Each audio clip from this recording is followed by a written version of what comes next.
7장 24절부터 28절 다 같이 합독하시겠습니다. 시작. 하나님은 완전하신 분이십니다.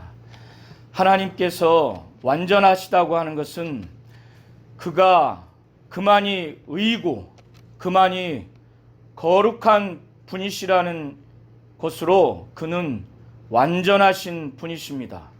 그분처럼 의가 충만하고 거룩함이 충만한 분이 이 세상에는 존재하지 않습니다.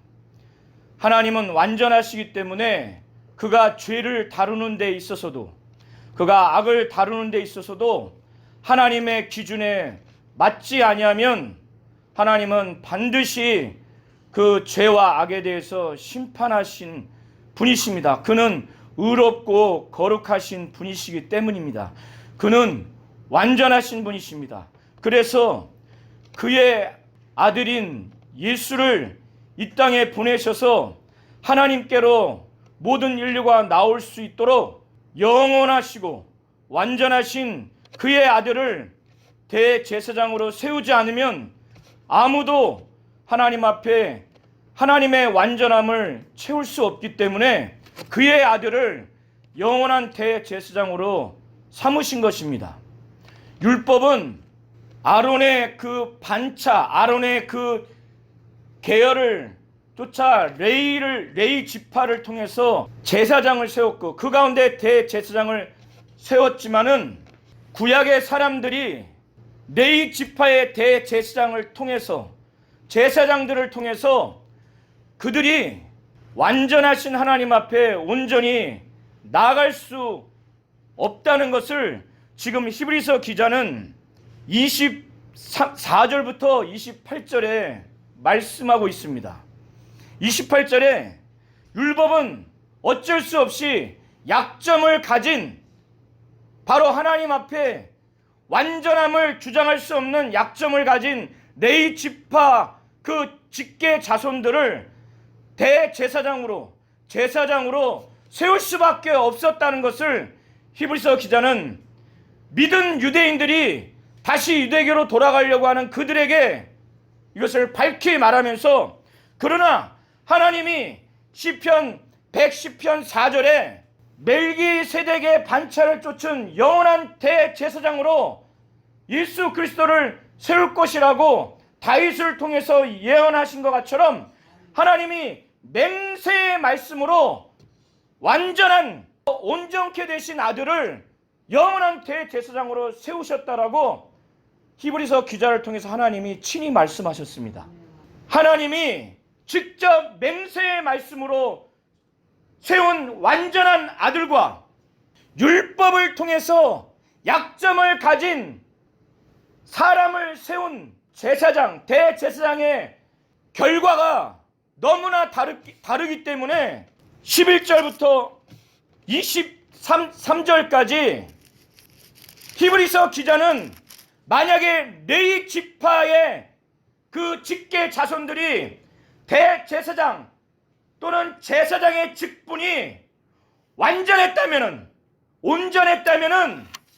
하나님께서 시편 110편 4절의 말씀하시는 것처럼 멜기세덱의 반차를 쫓은 대제사장을 세울 필요가 있겠느냐? 온전치 못하다는 거예요. 온전치 못하다고 하는 것은 이 율법 자체도 연약하고 무익한 결과를 맺는다는 거예요. 이 율법은 사람을 철저하게 마음과 생각과 행동에 있어서, 언행심사에 있어서 죄가 된다는 것은 철저하게 깨닫게 해줘요. 그러나 그 상태에서 이 율법이 사람을 이 예수 그리스도와 같이 영원히 그 양심에 그 악을 깨닫게만 율법은 해주지 거기서 벗어나게 해주지를 못해요. 영원토록. 우리 성도님들이 하나님께 용서받지 못할 진짜 저주받을 죄를 졌다라는 경험이 있으십니까? 그런 경험을 한번 해보시면 그 죄의 짐이 얼마나 무거운지 저도 경험을 했습니다.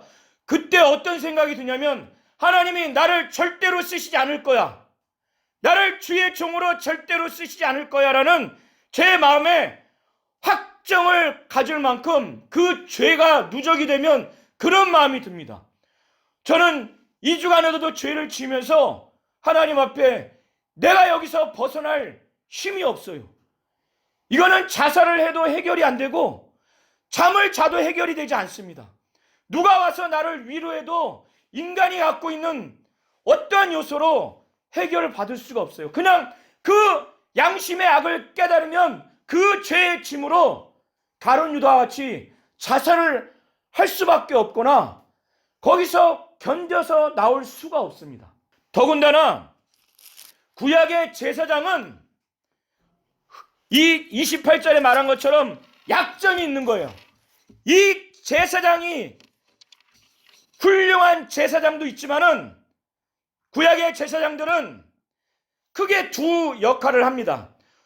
첫 번째는 하나님의 말씀인 율법을 죄인인 이스라엘 백성에게 잘 가르쳐서 율법이 담긴 그 거룩함과 그 신령함과 그 하나님의 뜻과 거기에 담겨진 하나님의 그 성품과 속성을 잘 가르쳐주는 것이 제사장의 첫 번째 임무입니다. 두 번째 임무는 뭐냐면 죄를 지은 사람들이 그 제사장 앞에 오면 그 죄물을 죽여서 피를 흘려서 하나님 앞에 대신 중보의 역할을 해서 이 죄 때문에 막힌, 제가 지금 고백한 것처럼 우리 성도님들도 아마 그런 고백을 했을 겁니다.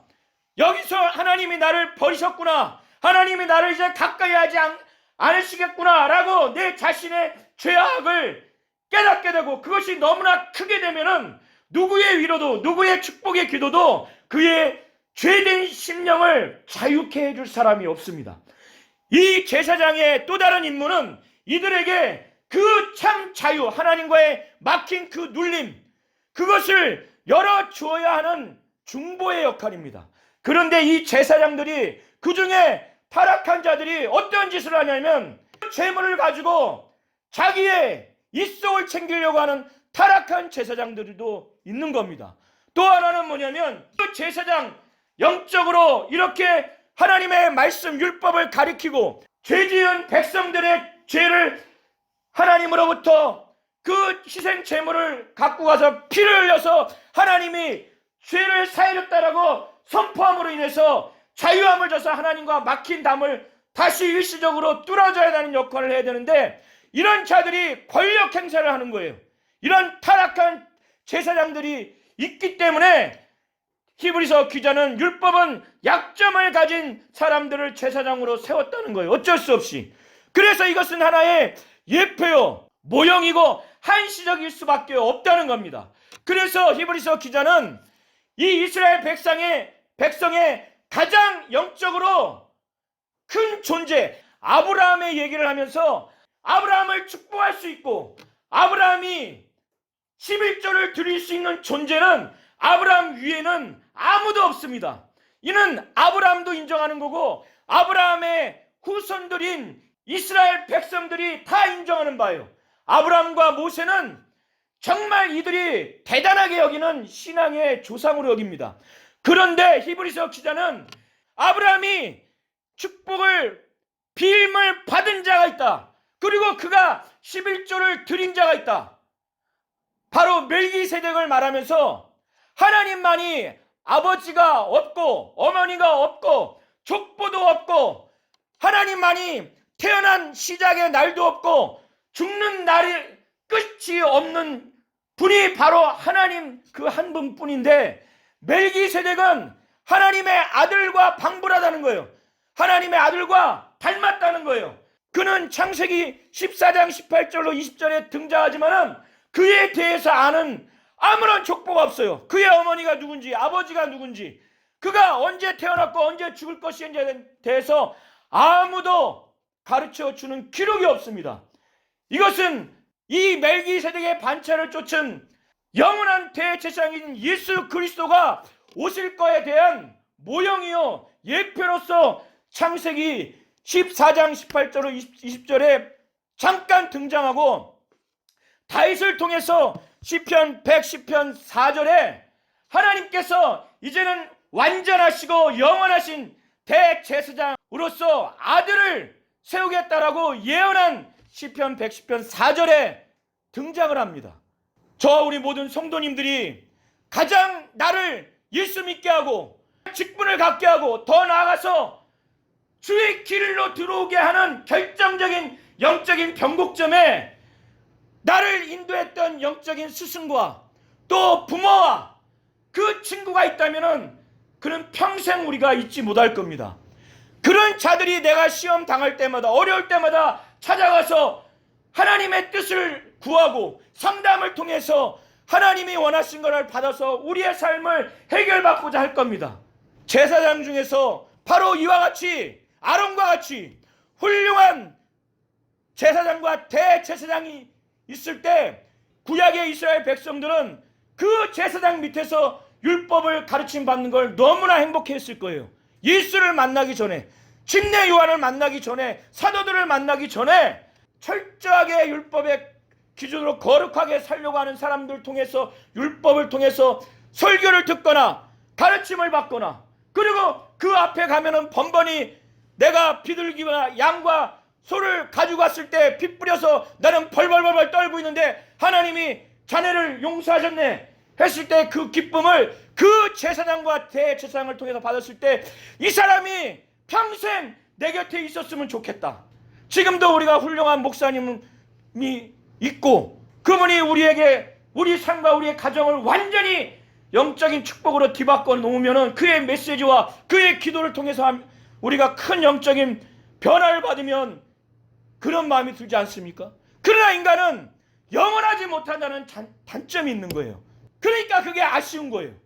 그러나 예수는 영원하다는 거예요. 15절부터 23절까지 보시면은 예수 그리스도는 율법을 쫓아 된 것이 아니라 영원한 생명의 능력, 영원한 오직 무궁한 생명의 능력을 쫓아서 하나님의 말씀, 그 맹세의 말씀, 그 생명의 능력으로 된 분이고 그분 자체가 영원하신 분이기 때문에 우리가 어떤 대제사장과 제사장과 목사님의 받았던 그 아쉬움, 영적 어린아이가, 영적 어린 가정이 나를 변화시켰던 목사님과 스승이 정말 내 곁에 있었으면 하는 마음이 이제 오직 예수에게 가라는 거예요. 우리의 마음이.